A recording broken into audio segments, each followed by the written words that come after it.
He bought into her restaurant when it almost failed. They shared a kitchen for 6 months. He never once criticized her food.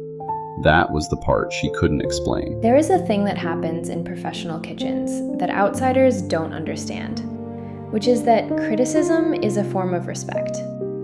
When a chef tastes your food and tells you what's wrong with it, they are telling you that you are worth the honesty, the silence, the polite nod, the non-committal, interesting. That's the thing you should be worried about. Silence means they've already decided you can't handle it, or that it doesn't matter enough to bother. I have been a chef for 14 years. I have been criticized by people who were right, by people who were wrong, by people whose opinion I valued enormously, and people whose opinion I found actively offensive. And in all cases, even the offensive ones, I understood the criticism as engagement, as someone taking my food seriously enough to have a position on it. Marcus Reeves never criticized my food. In 6 months of working together, of sharing a kitchen 4 days a week, of tasting everything before service and discussing the menu and arguing about suppliers, in 6 months, he never once said anything critical about anything I cooked. I should have found this reassuring. It was not reassuring. It was the thing I thought about most in those 6 months, when I was trying to understand who Marcus Reeves was and what he wanted, and why, of all the struggling restaurants in the city, he had chosen mine. The restaurant was called Linden. I had opened it 6 years before Marcus arrived, in a narrow space on a side street in the kind of neighborhood that was either about to become something or had already peaked. The estate agents couldn't agree, and neither could I. I had 20 covers, a kitchen the size of a reasonable bathroom, and a menu that changed every 2 weeks because I needed it to, because the cooking was the point, and the cooking required movement, or it went stale. I want to tell you what it took to open Linden, because I don't think you can understand the rest of this story without understanding what the restaurant meant. Not the business of it, the personal arithmetic. I had spent 8 years in other people's kitchens before Linden. 8 years of learning the craft and the pace and the particular discipline of cooking under someone else's vision, which is valuable and necessary and also, eventually, insufficient. By the time I found the space on the side street, I had a very clear idea of what I wanted to cook and no vehicle for cooking it. And the space, small, awkward, slightly more expensive than my projections, was the first thing I'd ever looked at and thought, yes, this is the room. I borrowed money I couldn't afford to borrow. I designed the kitchen myself with the help of a contractor who kept telling me I needed more space and whom I kept telling that 20 covers required exactly this much space and no more. I wrote the first menu in the kitchen of my flat over 3 weeks, crossing out more than I kept, and the menu I opened with was the most honest thing I had ever cooked. 8 dishes, nothing complicated, everything considered. The first service was on a Tuesday in October, 14 covers. I cooked all 14 myself. By midnight, I was sitting on the kitchen floor eating leftover pasta and thinking, this is the thing. This is exactly the thing. For 4 years, Linden was fine. Not famous, not full every night, but known to the people who knew about it. Reviewed twice with the kind of language that means a critic liked the food but wasn't sure the room justified the price. And surviving with the specific stubbornness of a small restaurant that has found its people and is holding on to them. Then came the year everything went wrong at once. A rent review that doubled what I owed. A sous chef who left for a larger kitchen and took 2 of my best front-of-house staff with him. A month in January where 4 consecutive weeks of poor covers would have been survivable in any other year, and was, in this one, the thing that tipped the mathematics from difficult to impossible. By March, I was looking at the numbers and understanding, with the cold clarity of someone who has run numbers for 6 years and knows what they mean, that I had approximately 8 weeks before I would need to close. I told no one. That is the thing I am least proud of in retrospect. Not the financial situation, which was bad luck and bad timing and a rent review that was genuinely predatory, but the silence. I told my remaining staff nothing. I kept the kitchen running at full capacity. I changed the menu on schedule. I smiled at the regulars and said yes when they asked if we'd be open for their anniversary in June. I was planning to close in May. Marcus walked in on a Wednesday evening in April at 9:15 after service when I was in the kitchen breaking down and the front of house was empty. He had made a reservation under a different name, I found this out later, and had apparently been in twice before during service, sitting in the back corner, eating the full menu. I had not noticed him. This too, I found out later, and it bothered me more than it should have.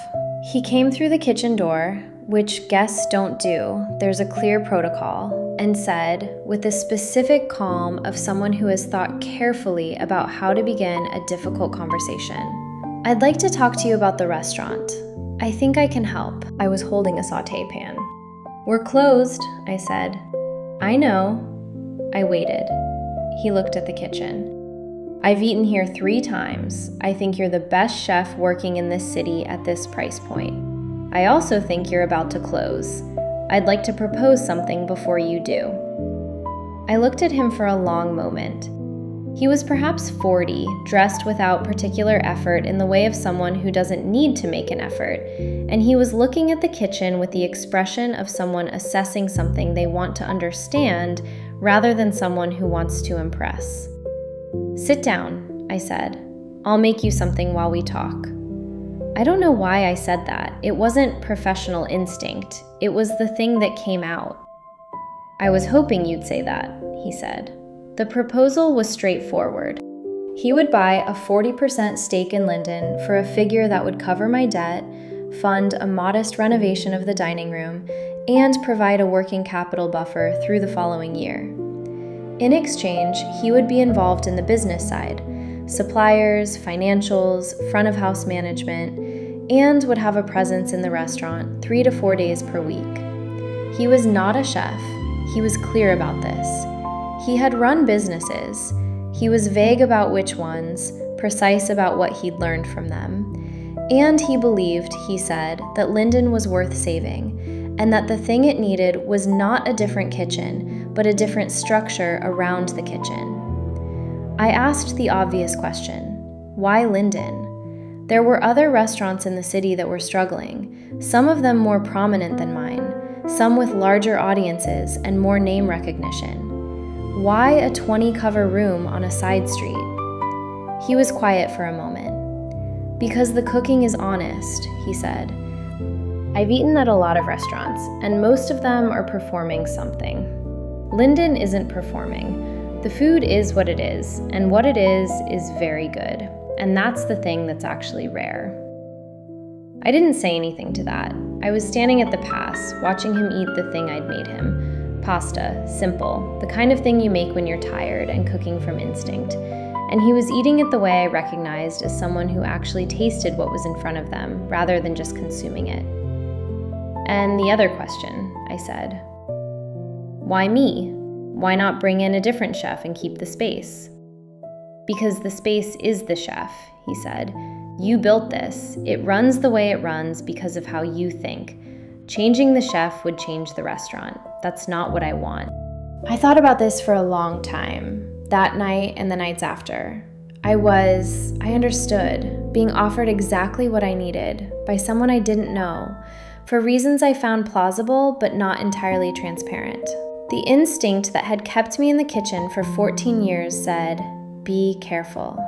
The instinct that had built Linden from nothing said, "But look at how he eats." I took the deal. The first month was the negotiation of shared space. I want to be clear about what a kitchen is, to a chef who has built it from scratch. It is not a room. It is a mind made physical. Every station, every shelf, every position of every tool, organized according to a logic that is partly practical and partly personal, the accumulated decisions of years of working in a specific way. When someone else enters that space, even someone who is not a chef and has no intention of cooking in it, there is an adjustment required that is larger than it looks. Marcus made the adjustment easy, which was the first thing that surprised me. He didn't touch anything in the kitchen without asking. He observed the morning prep for a week before he asked any questions. And the questions he asked were good ones. Not the questions of someone performing interest, but the questions of someone who was genuinely trying to understand the logic. Why this supplier for the fish and a different one for the vegetables?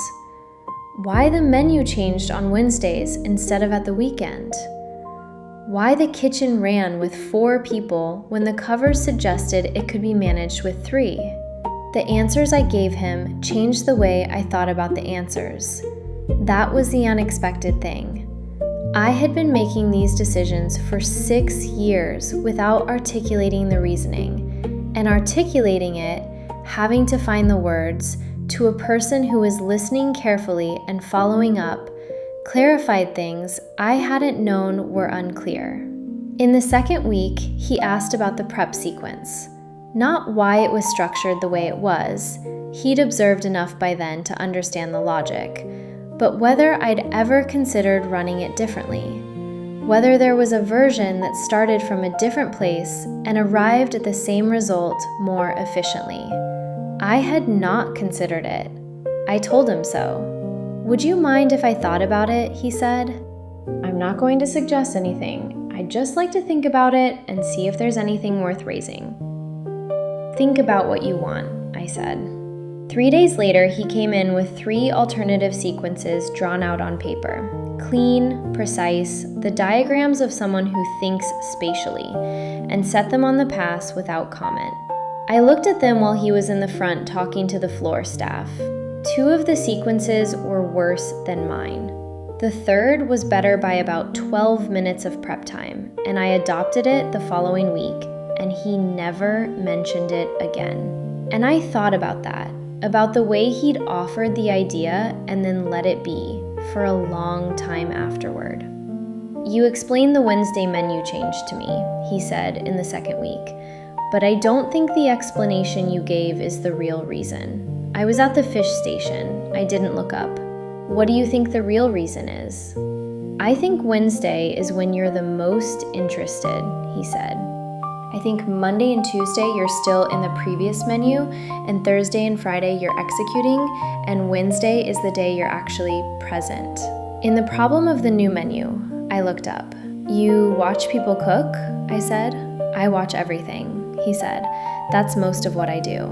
I went back to the fish, but I thought about that conversation for the rest of the day, and I changed the menu change day to Wednesday, officially, because he was right, and acknowledging that he was right about my own kitchen was a more complicated experience than I expected. The tasting was the part I couldn't resolve. Every morning before prep, when Marcus was in, 3 or 4 times a week, reliably, he would come into the kitchen and taste whatever was being prepared for that day's service. Not in a formal way, not a structured tasting with notes and feedback, just the natural movement of someone present in a kitchen, picking up a spoon, tasting, putting it down. He always said something. Not much, a word or two, a nod, occasionally a question about the technique or the sourcing, but never criticism. Never, "This needs something, this doesn't work, this is off." In 6 months, not once. I began to notice it in the 3rd week. By the 5th week, I was watching for it. Had started, quietly, to cook specific things that I knew were slightly wrong, that I would have caught myself on a better day, to see if he would say anything. He didn't. He tasted the dish where I had over-reduced the sauce. He tasted the pasta where the seasoning was half a minute late. He said what he always said, something mild and observational, not quite praise, not quite comment, and moved on. In the 3rd month, I went further. I made a sauce for the Tuesday special that was demonstrably, obviously off. Not by enough that it would go out to guests, I would have caught it before service, but off enough that any reasonably attentive palate should have noticed.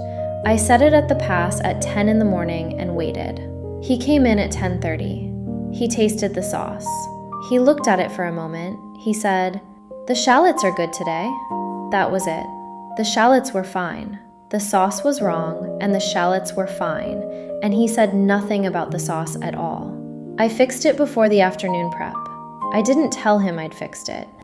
I spent the drive home that evening trying to construct an explanation for the silence that made sense, and I arrived at 3 possibilities, and none of them satisfied me. And I decided, somewhere on the motorway, that I was going to have to ask him directly. I pulled my sous chef aside on a Friday. "Has Marcus said anything to you about the food?" She looked at me. "What kind of thing? Criticism? Anything negative?" "No." She thought about it. "He asked me once why we blanched the beans the way we do.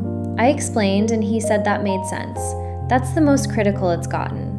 I went home that night and sat in my kitchen, my own kitchen, the small one in my flat, not the restaurant, and tried to work out what it meant. There were several possibilities. He didn't have the palate to notice. He noticed and didn't care. He noticed and had decided, for reasons of professional strategy, to say nothing, to keep me comfortable, to maintain the relationship, to avoid conflict. He noticed and didn't think it was his place. None of these felt entirely right, and the one I kept coming back to, the one I set aside each time because it seemed too straightforward and therefore suspicious, was this. The food was fine, and he knew it, and he had nothing to say because there was nothing to say. I didn't trust this explanation. I had been a chef for 14 years, and I knew there was always something to say. The conversation happened in month 4, on a night when the last table had gone and the kitchen was almost broken down, and I was doing the thing I do when I'm tired and the service has been long, which is stand at the pass and eat something simple and think about the next menu. Marcus came in from the front. He'd been talking to the last guests, which was something he did well. The particular warmth of making people feel that leaving was their idea, and they could stay as long as they wanted. And he saw me at the pass, and he didn't say anything, just got 2 glasses and poured wine from the open bottle and set one next to me and leaned against the counter. We were quiet for a while. The kitchen had the specific quality of a kitchen after service. The heat and noise gone, just the low hum of the refrigeration and the clean smell of the surfaces. "Can I ask you something?" I said. "Yes." "In 4 months, you've never said anything critical about the food. Not once. I want to understand why." He looked at me, not surprised. He had the quality of someone who doesn't get surprised often, or who has trained himself not to show it. "What would you like me to say?" "The truth, what you actually think." "What I actually think," he said, "is that you are a better chef than you believe you are on the days when the service is hard. I think you overcook the lamb occasionally when you're tired, and I think you know it, and I think you correct it before it goes out, which means it's not my problem to raise. I think the fish dish in the 2nd week of last month was the best thing I've eaten in this restaurant, and I didn't say so because you were in the middle of service and compliments are as distracting as criticism. And I think you've been testing me." I was quiet. "The over-reduced sauce," he said, 3 weeks ago. "That wasn't a mistake." I looked at him. "You wanted to see if I'd say something," he said. I said nothing because the dish corrected itself by service, and you knew it had, and saying something would have been pointing out that I'd noticed you testing me, which seemed complicated. "Why didn't you say something earlier?" "Because you weren't ready to have the conversation earlier." I looked at him for a long moment. "And now?" "Now you asked directly," he said, "which means you're ready." I thought about this. About 4 months of a person watching carefully and waiting for the moment when the direct question was possible, rather than pushing for it before it was. "That's a very patient way to operate," I said. "I've found it's usually the right one." "With restaurants?" A pause. "With most things." The 5th month was different from the first 4. I don't know how to explain this precisely, because nothing changed structurally. We were still co-owners, still sharing the kitchen 4 days a week, still navigating the same financial and operational questions. But something in the quality of the arrangement shifted after the conversation at the pass. And what it shifted into was something I had not anticipated when I took the deal. We started talking about the food differently. Not in the professional way of the first months, me explaining decisions, him asking questions, but in the way of two people who were both genuinely interested in the same thing and had finally found the register in which to discuss it. He was not a chef, but he had eaten widely and paid attention, and his vocabulary for food, not technical but experiential, was more developed than most. He thought about flavor the way I thought about it, which is not as a series of components, but as a sequence, a story that a dish tells in the time it takes to eat it. I had not had this conversation with anyone outside a kitchen before. Not because the people outside my kitchen were incapable of it, but because I had never thought to start it, had never known it was possible to start it with someone who was not a chef. There was an evening in the 5th month when I was working on a new dish, a broth-based thing, delicate, the kind of dish that requires many iterations before it becomes itself. And he was at the small table near the kitchen door doing something administrative. And I asked him, without planning to, whether he wanted to taste it at the stage it was at.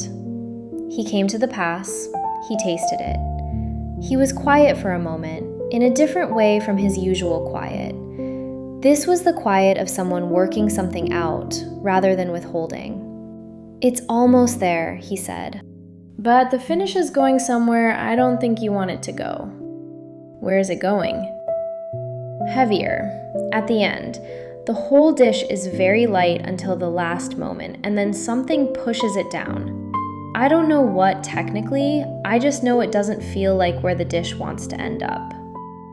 I tasted it again with that in mind. He was right. The kombu had gone 30 seconds too long, and it was pulling the finish in the wrong direction. "The kombu," I said. "Is that what that is?" "Yes. Fix the kombu." I fixed the kombu. The dish was right the following Wednesday. "The cuttlefish," he said, on a Tuesday, about a dish I'd taken off the menu in the autumn because the supplier had changed and the quality had dropped. "The new supplier is better than the old one. I tried their product last week." "You went to the supplier." I had a meeting in that part of the city. I went past and tasted what they had. I looked at him.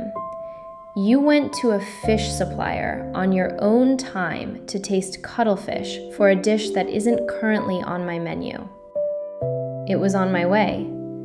"Marcus, the cuttlefish is very good," he said. "That's the point I'm making. I put the cuttlefish back on the menu the following Wednesday." The 6th month, I understood what had been happening. Not all at once, it was not a single moment, but a series of small recognitions, each one arriving separately, that assembled themselves into something I hadn't expected to be looking at. I recognized it first in the kitchen, on a Thursday morning, when he came in and tasted the broth I was making for that night's service, and said, without preliminary, without the mild, non-committal tone of the earlier months, that it needed another 20 minutes and the bone-to-water ratio was off. And I looked at him and said, "You're right." And we adjusted it together, standing at the same burner, and it was completely natural. And I realized this is what it was always going to be. He had been waiting for the kitchen to be comfortable enough for this. He had known, from before I did, that the right moment would arrive. I recognized it second in myself. Driving home on a Friday night, thinking about the weekend menu changes, thinking about them the way I always thought about menu changes, which was constantly and partially involuntarily, and realizing that I was also thinking about showing them to Marcus. Not asking for approval, just wanting to show him. The way you want to show something you're proud of to the specific person whose engagement with it will be interesting and real, not polite. I had cooked for critics, for guests, for fellow chefs whose opinion I respected enormously. I had never before cooked with the awareness of one particular person's attention as a thing I cared about. I noticed this about myself and sat with it for the rest of the drive home and didn't resolve it, which was, I recognized, itself a kind of resolution. I recognized it third on a Saturday morning when the restaurant was closed and I was in doing prep for the coming week. And Marcus came in, not scheduled to be there, no business reason, and said he'd been nearby and thought he'd see if I needed help with anything. And I said, yes, actually, there's the stocks. And he put on an apron and helped with the stocks, and we talked for 3 hours about nothing important. And I was very aware for most of those 3 hours that we were in my kitchen on a Saturday morning with no professional reason to be there together, and neither of us had mentioned it. What we talked about that Saturday? A market he'd been to the previous weekend in a different part of the city, where a small producer had been selling a variety of apple he hadn't seen before, and which had made him think of something I'd described wanting to do with a sorbet in the autumn. A documentary about a Japanese chef that he'd watched and found unexpectedly moving. The question of whether Linden should open for lunch on Saturdays, a question we'd been circling for 2 months, and why neither of us had pushed it to a decision. Small things that had nothing to do with the stocks we were making and everything to do with the fact of being in the same room on a Saturday, with nowhere else either of us apparently needed to be. I recognized it fourth when he left, and the kitchen was quiet again, and I was alone with the stocks and the Saturday light coming through the small window above the pass, and I thought, oh. I did not say anything immediately. That is the part of this that is most like me. The recognition arriving clearly and then sitting with it for a while, being turned over, examined before I did anything with it. What I was examining was this. I had spent 6 months misreading the silence. I had interpreted the absence of criticism as strategy, as professional caution, as possibly a deficit of palate. I had tested it and watched it and been confused by it. And what it actually was, what I understood now, sitting with the stocks on a Saturday, was attention. The kind of attention that is careful because it is genuine, that holds back because it respects the timing, that waits for the kitchen to be comfortable before it says, the broth needs another 20 minutes. That goes to a fish supplier on a Wednesday to taste cuttlefish for a dish that isn't on the menu yet. I had spent 6 months in a kitchen with someone who had been paying the most careful attention to me and everything I did. And I had been so busy trying to decipher the attention that I hadn't simply received it. I told him on a Wednesday, in the way I do most things, which is directly, in the kitchen, with something on the stove between us so that neither of us has to look at the other while the words arrive. I've been misreading you, I said. I know. Since the beginning. I know that too. The not criticizing. I thought it was strategy. It wasn't strategy. You're a very good chef, and you already know when something's wrong. I know. I understand that now. I stirred the thing on the stove. I also understand now why you came in on Saturday. He was quiet for a moment. Why did I come in on Saturday? The same reason I wanted to show you the menu changes before anyone else. Another moment of quiet. And what reason is that? I looked up from the stove. I think you know. He looked at me. The kitchen was warm and had the specific smell of a kitchen mid-prep. Stock, fresh herbs, something in the oven.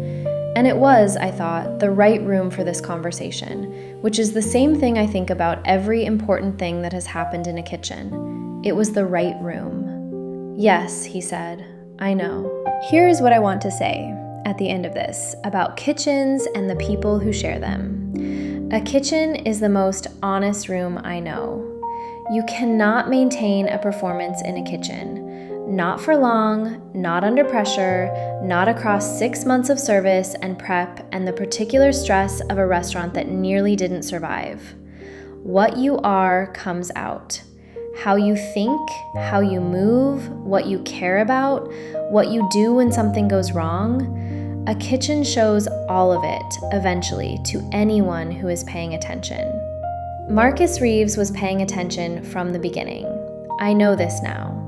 He chose the restaurant he chose because of what he saw when he watched me cook. Not the food, or not only the food, but the way I was in the kitchen, what it meant to me, what I brought to it. He waited for the broth conversation because he was watching for when the kitchen was ready. He went to the fish supplier because cuttlefish was the right dish, and he knew it before I did. And going to the supplier himself was the most useful thing he could do about it. He bought 40% of a struggling restaurant because he believed in what I'd built. He showed up on Saturdays for the same reason. I think about the silence now differently than I did then. It wasn't caution. It wasn't strategy. It was the specific patience of someone who understood that the right conversation needs the right conditions, and that it was worth waiting for the conditions rather than forcing the conversation before it was ready. He was right about that, as he was right about the broth and the cuttlefish and the Wednesday menu changes. Some people, I've learned, show you who they are not in what they say, but in what they wait to say. And some silences, it turns out, are not withholding. They're just listening.